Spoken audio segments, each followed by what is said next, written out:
Hey boys and girls, today we're going to do just a little lesson on author's purpose.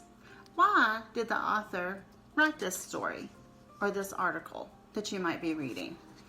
It is as easy as pie. For an example, the P would stand for persuade. Is the author trying to convince you of something? Is he trying to get you to change your mind? If he is, that would be to persuade. For an example, this ad from Mountaineer Ford is trying to convince me or to persuade me to buy a vehicle from them. Or maybe the author is trying to give you facts, trying to give you information, which would be to inform. For an example, this book about George Washington would be giving you details and information about his life. Or maybe the author is just trying to tell you a story, just to try to make you laugh. They're not giving you any information. They're not trying to persuade you to think a certain way. They are just entertaining you. For an example, the true story of the Three Little Pigs. It's definitely not trying to persuade you to convince you to change your mind about anything. It's not giving you any facts. This is definitely a fiction story. So it's just to make you laugh, to entertain you. Or it could be just like the book that I read a couple of weeks ago, When I Grew Up in the Mountains, by Cynthia Rylant. Obviously, this one is to entertain you. Let's look at some little cards here. Once upon a time, there was a beautiful princess named Charlotte. She lived in a beautiful castle with her father and mother. Charlotte was the most beautiful girl in the kingdom. What is the author's purpose? Was the author trying to persuade you to think a certain way? Was the author trying to give you information about a subject? Or was the author trying to just to entertain you? Correct. It is to entertain. Here's another one. Frogs are amphibians. They can live on either land or in water. A frog can lay thousands of eggs called frog spawn. What's the author's purpose?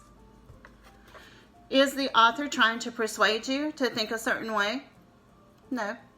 Is the author trying to inform you by giving you facts, information? Yes. The author is giving you information about frogs. So this would be to inform. This one is, you should vote for Peter. Peter would make a great class president. He wants to make snack time 20 minutes instead of 10 minutes. Peter is the best. Is this author trying to persuade you or to convince you to do something? Yes. What is the author trying to do? To persuade you to vote for Peter. Now here's a little jingle that is found on YouTube online about author's purpose. B-I-E. B-I-E. B-I-E. The author's got to have a purpose. Got to have some pie. Persuade, inform, entertain. Don't forget to have some pie. B-I-E. Some pie. B-I-E.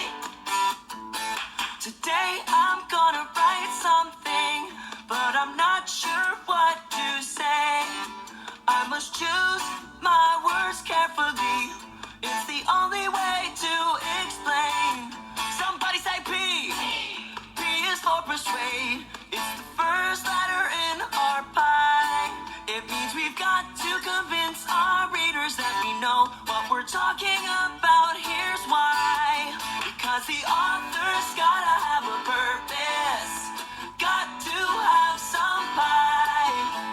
Persuade, inform, entertain. Don't forget to have some pie.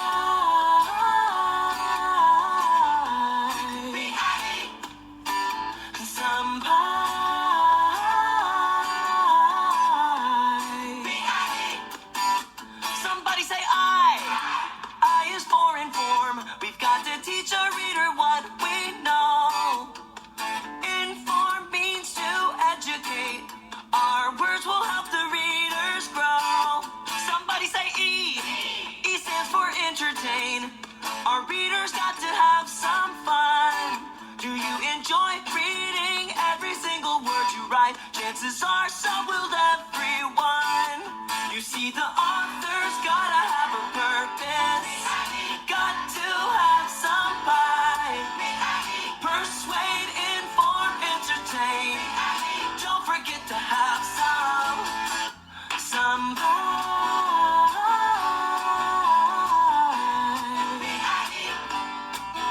Some pie.